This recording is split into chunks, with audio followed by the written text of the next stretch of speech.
July 1వ తారీఖు నుంచి 30వ తారీఖు వరకు ఈ వృశ్చిక రాశి వారికి ఎలా ఉందో ఒకసారి గవ్వలేసి చూద్దాం.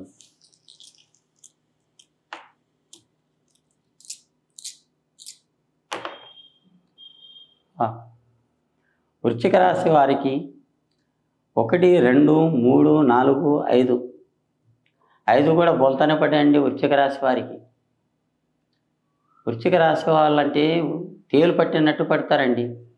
కానీ ఈసారి మొత్తానికి బోల్తా పడినట్టే అయిపోయిందండి వృశ్చిక రాశి వారు. ఇప్పటికి 1, 2, 3 ఇప్పటికి సొంత అన్నతమ్ములకి కూడా నమ్ముకోవాలంటే కూడా ఒకరికొకరిని నమ్మకుండా అయిపోయారండి ఈ వృశ్చిక రాశి వాళ్ళు. అట్లా అయిపోయారు. కానీ ఇప్పుడన్నా అందరూ ఇప్పుడు కలిసి ఉందామనే టైంలో ఇట్లా పోల్తా పడ్డాయి. ఒక్కడు కూడా అన్నతమ్ముల దాంట్లో సరిగా పైకి వస్తలేరు. ఎంతమంది ఉన్నా అన్నతమ్ములు అండి. కాచారు గాణమారేతో ఖుదా క్యా కరే అన్నట్టు ఉంది. దానికన్నా మించి ఏం లేదండి. ఇది కొన్ని రోజులు ఇంకా మీకు అష్టమ దళితం ఉంది వృశ్చిక రాశి వారికి. ఈ వృశ్చిక రాశి వారికి కొన్ని రోజులు పోతే మీ దళితం మొత్తం దూరం అయిపోతుందండి. కానీ మీ అనుకున్న పనులు మీకు తప్పకుండా జరుగుతాయి. ఇంకా మీరు ఒక ఊరు విడిచి ఒక ఊరికి మీరు బతకనికి వచ్చారు.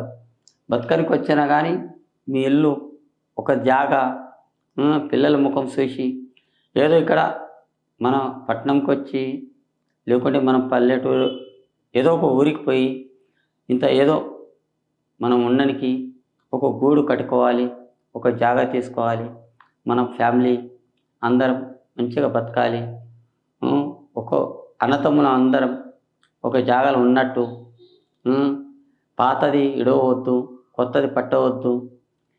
ఏమంటే కొత్తదంటే పిల్లలకి అవుతుందేమో, పాతది మనం మా నాయన మా తాతలు సంపాదించింది ఆ ఇల్లు జాగా అది మనం పెట్టుకొని దానికి పైకి తెద్దామని మీ మనసులో అనుకుంటున్నారండి.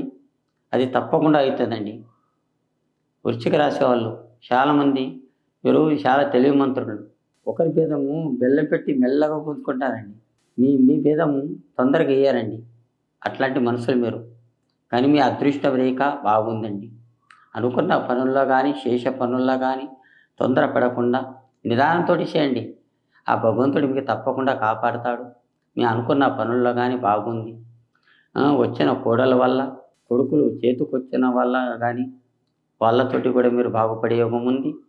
ఇంకా మీ భార్యతోటి, మీ పిల్లలతోటి, కోడళ్ళతోటి, అందరితోటి, మీ ఫ్యామిలీతోటి మీరు చాలా బాగుపడతారండి.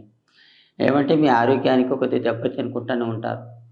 ఆరోగ్యం 4 రోజులు మంచిగా ఉంటుంది, 4 రోజులు చెడు ఉంటుంది. ఎందు గురించి అండి మీరు మందు తాగుతారు, అక్కడే తిరుగుతారు, ఇక్కడ తిరుగుతారు. 4 టెన్షన్లు పెట్టుకోకండి. 4 టెన్షన్లు ఉన్న మనిషి ఏమవుతాడు? ఆ దిమాకు ఎక్కడ పని చేయదండి. మనం ఏం చేయాలి? పొద్దుగల లేచి ఓం నమ శివాయ శంభో శంకర అని దేవునికి దండం పెట్టండి. జై శ్రీరామ్ అనండి. మీ పొట్ట తిప్పలం కోసం మీరు వెళ్ళండి. ఏ దుఃఖం రాదు, ఏం దుఃఖం రాదండి.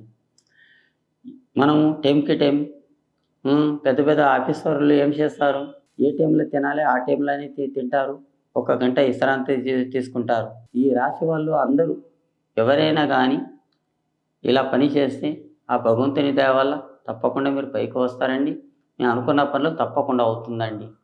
జై శ్రీరామ్.